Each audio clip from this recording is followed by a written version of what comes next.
Marvel Rivals has officially been out for over a month and it has taken the world by storm. Marvel's take on the team hero shooter genre has been received quite well with good reviews and a consistent player base that Overwatch 2 could only dream of. But is that because it's actually a good game, or just because it has the word Marvel smacked in its title? G'day everyone! Part of my resolution for 2025 was to improve my game design skills by breaking down games to better understand how they work. And what better game to start with than the ever trendy Marvel Rivals? Let's jump right in. On its surface, Marvel Rivals is your typical third-person hero shooter, boasting a wide range of characters, from the iconic red and blue of Spider-Man and Captain America, to the lesser-known Luna Snow and Jeff the Landshark. Like, seriously, am I the only one who's never heard of these people? Marvel Rivals launched with an impressive 33 characters and a fantastic 4 new characters coming soon. Now, I've done my best to play as many of the characters as possible, and while it's impractical for me to go into great detail on each character, from my experience, each character plays quite differently, each with their own gimmicks. Penny Parker has her spider-ness and infinite ammo, Namor has his monstro squids, and Loki has his invisibility and illusions. From movement to attacking to utility, each character has their own set of distinct abilities to set them apart from everyone else. Sure, there are some moves or abilities that overlap or are similar, but the combination of abilities feel different enough with their own distinct variations. The downside of everyone being so unique is that it's harder to pick up new characters, since there's less transferable skills between them. Some characters have 6 abilities, and others have up to 11. Some characters swing, others double jump, some use grapple hooks, and others sprint non-stop. Don't get me wrong, you don't want every character to be the same, and out of the 2 options, giving each character their own unique identity is definitely the better choice. It can just slow down player progression and might be a deterrent for some newer players. Those like me who are coming into this as a beginner with no previous experience and no set playstyle, there's a much steeper learning curve. One of the main things that makes a game fun is mastery, slowly developing your skills in a game to a point where you understand the nuances of each feature. Most games gradually introduce new mechanics or obstacles that the player must overcome, but hero shooters are different in that regard, because they give you everything at the start. You have access to every character, every ability, every map, straight from the get-go. That's why in games like this, people will often talk about finding a main. While not compulsory, playing one or a select few characters allows you to understand the intricacies of those characters and gain mastery with them. But, as I mentioned earlier, since a lot of the characters are vastly different, that slightly contradicts the flow here.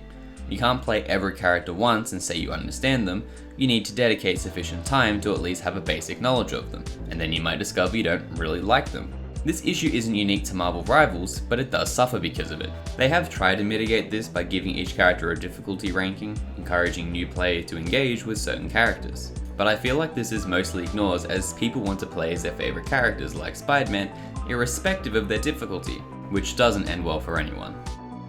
One of the biggest issues a game like this faces is that the gameplay becomes stale quickly. Let's say you found your main. With only a limited number of maps and objectives, you quickly find yourself doing the same thing over and over. So how do you keep it interesting? Well, this is thankfully addressed through ranked matches, an innate challenge to test your skills against other talented players. This is the equivalent of giving players a difficulty dial that will slowly ramp up until they reach a level they're comfortable at. Now true mastery goes beyond understanding one character, but understanding other characters and how they will react to you as well, trying to predict what allies and opponents will do, and work around that. One way to speed up this process is with friends. Besides being fun and chaotic, playing with other people allows you to learn the game faster. For example, my friend loves playing Namor and Star-Lord, so I already had an idea of what to do against them. It's also a great support system and a fantastic excuse to blame the rest of your team because you two couldn't possibly be doing anything wrong. Quick side note here, I love the decision to have PC and console gamers separate by default. This is great because it aims to keep the playing field even, and you can opt out of this in quick play matches as a console player to play with people on PC. This is great since my friend plays on PS5 and me through Steam. One thing that I'm not a fan of is that they didn't extend this to ranked matches. The 2 of us can't play ranked since you are only allowed to compete against people on your same device. I get why they did this for fairness, but I still think preventing players from accessing one of the main challenges of the game and one of the main ways to improve mastery, just because you're playing with a friend, was a poor decision. It's a simple fix though, to allow players to opt out during matchmaking, but I think it would go a long way. Yes, we might get steamrolled by an all-PC team, but we're getting wiped in quick play anyway sometime, so it's not that big of a deal. Moving on, matches are 6 on 6, which allows for a large number of team compositions that all seem to work. Having one of each role seems pretty mandatory, but beyond that, it allows the other 3 roles to be filled by whatever's needed. This is usually made up of all duelists because everyone loves doing damage, especially that f***ing Hawkeye who always insta-locks and goes 0 and 7 in the first 2 minutes of the game. F*** you, I hate you, please change character. But a 2-2-2 split is also common, so is 2-3-1. I even remember getting steamrolled by 3 vanguards, 2 strategists, and a duelist, which was incredibly annoying, but shows the versatility of having 6 players per team. Any less, and you're starting to funnel plays into certain combinations. You're never going to see fun combos like 3 vanguards in 5v5 matches. Any more though, and the maps would probably start to feel crowded and overwhelming. They really nailed the sweet spot here. A cool addition is the team up mechanic, where certain combinations of characters can gain stat boosts and bonus effects. This is new, this is exciting, I love this idea, in theory, but they're not all made equal. Hela gains an insane damage boost just by having Thor or Loki in the team, Hulk turns Iron Man into an absolute gamma wrecking ball, Spider-Man gives Squirrel Girl a sticky bomb or something. These team-ups are definitely not balanced, but to be fair, it feels like nothing in this game is. Iron Fist can basically fly because he sticks to you more than an annoying piece of gum on the bottom of your favorite pair of shoes. Hawkeye can one-shot you with his bow, but Black Widow can only give you a tickle with her sniper rifle.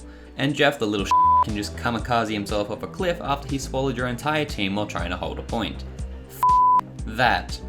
There is one good thing that comes from this though. Since almost everyone is broken in some way or another, in a very roundabout way it kinda works and evens the playing field. And when everyone's super, no one will be. Look, these are superheroes and villains. The brokenness of them is what makes them feel powerful. You don't want to play as someone like Iron Man and not be able to rain a barrage of attacks from above while speeding around the map. I think I've seen every character get MVP at least once or twice, which shows that in the right hands any character can be strong. Don't get me wrong, there still needs to be some changes, but I think a few minor tweaks and a rethink to the team up actions will go a long way. Removing stat boosts or at least culling them from team ups will quickly even things out, as well as adding limits to how often certain abilities can be used. Like if I hear another Winter Soldier going, "Again!" one more time, I'm gonna punch my monitor. You should not be able to use your ult 15 times in a row, that is bullshit. The maps are mostly well designed with unique ways to approach each one with a good amount of symmetry where appropriate, with one main exception being Yggdrasil Path. The start of the map is way too open with almost no cover for the attacking team and usually results in a team not being able to leave their starting base. This is especially noticeable in quick play matches and with newer players. Speaking from experience, this is just not fun. The maps also take inspiration from Rainbow Six Siege where certain parts of the map can be destroyed. This opens up new ways to attack or can change the layout of the map. It's a cool idea, but in my opinion almost goes underutilized. I feel like I've seen more people get stuck in a falling roof or a respawning wall than using it for an advantage. And when someone does use it correctly, it just feels bad, like someone's cheated. Obviously it's not, but if you're guarding a choke point and it turns out someone sneaks up behind you because of a hole in the wall they made, it gets annoying. I have no issue with the map changing, I actually quite like the idea. I just wish there were more noticeable changes and not some peeping Tom sniping me through a peephole.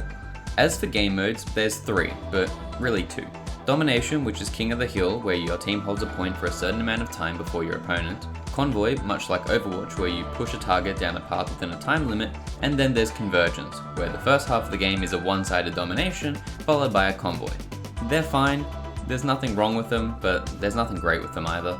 I think there was a real missed opportunity to get creative with these game modes. These are superheroes and villains. Where's the game mode where one team has to rescue hostages kidnapped by the other team? Almost like some capture the flag thing. That's at least something different and appropriate and not just an Overwatch copy. One thing I do love is that they slightly changed the way kills and assists work. Kills represent anyone you dealt damage to, assists represent anyone who you helped kill someone else, and final hits represent who did the death blow. So basically, kills are assists, final hits are kills, and assists are support assists.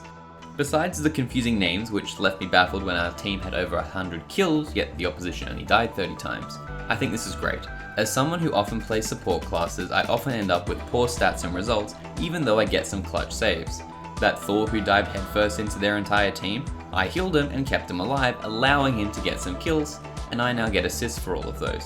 Or I stunned the Psylocke, allowing my Hawkeye to pick them off, I get an assist for that too. It's a fantastic addition that helps give the recognition us support players deserve. So with all that in mind, is Marvel Rivals fun? Is it well designed? Well, kinda. At the end of the day, I think Marvel Rivals is another average hero shooter with all the heavy lifting being done by Marvel. If this game was released without any Marvel backing, no iconic characters or places, this game would probably be dead within a few months. While it does have some nice quality of life additions that I like, those aren't enough to make it a great game. The core gameplay is pretty unoriginal with familiar game modes and concepts. Characters, while diverse, are far from balanced, and the only real reason they seem to be getting away with it is because they're superheroes. Although to be fair, these are very fixable issues, but as of right now, it definitely takes away from the experience. In an era where hero shooters are starting to become more commonplace, the game needs to do something special to stand out, and I think they missed the mark. Some people were calling this the Overwatch killer, and it might be, but that's largely because of its name. The only reason I played this is because it's Marvel. I almost ignored the game entirely if it weren't for my friend, who loves Marvel, asked me to play it with him. And I've noticed that I've never played this game on my own. It hasn't made me want to play it, and I've only hopped on for the shenanigans with my mate. Don't get me wrong, I've had fun with the game, but it feels a bit like a novelty, and the fun has come from the chaos I've got up to with my friends, and after about a month, the novelty's starting to wear off. Don't get me wrong, it's not an awful game by any means. It's good, and I've enjoyed myself, but it's far from great. At the end of the day, I think Marvel Rivals is your typical hero shooter with a fancy coat of Marvel spray painted across the face of it. But that's enough from me. What do you think of Marvel Rivals? Do you love it? Do you hate it? Do you agree with me? Or think I'm horribly wrong? What's something that you would love to see added or changed in the game? Be sure to let me know in the comments below. That's everything for this video. Thank you all so much for watching, and I'll see you all in the next one. Cheers everyone.